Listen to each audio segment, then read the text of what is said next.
Well, calorie addiction is cited by the State Department of Health as one of the top causes of death and disease here in Oklahoma. A fancy name for just being too heavy. When it comes to obesity, the state of Oklahoma ranks 4th nationwide, a startling distinction that is leading the state's Department of Health to take action. Joining me now from in front of the state capitol is our Betiel.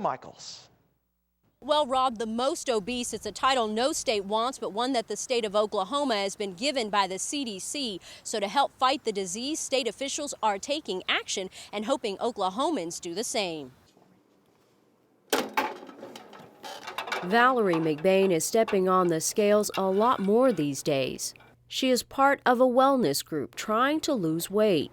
Having 3 children pretty much back to back because they're 9, 7, and 6. There was a lot of being pregnant for a while, so you gain a lot of weight sometimes when you're pregnant, and so I plan to lose all, if not, part if not all of that. A working mother of 3, McBane is like many Oklahomans hoping to shed a few pounds. Just finding time to fit in a healthy meal in between a busy schedule of 3 kids and a husband, and trying to do everything as you can. There's not enough hours in the day, really.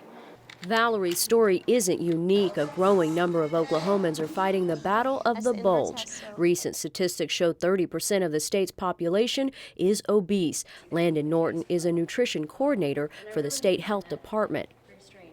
On the nutrition side, I really like that traditional Southern diet, so that's kind of been ingrained in us. That's how our parents, grandparents, great-grandparents cooked. Experts point to the usual suspects of expanding waistlines, poor food choices, and lack of exercise, reasons that make the disease not just a health issue, but a question of lifestyle. So trying to eat enough fruit, drink a lot of water, that's the hard part. Blame it on our modern-day society where the lure of convenient food is everywhere and time limited. More and more people are grabbing something on the way home from a fast food or restaurant establishment to feed their families as opposed to cooking. In just 20 years, obesity has risen by more than 20% in Oklahoma, a trend that doesn't look likely to change by itself. So state officials have come up with a plan to help the state scale down.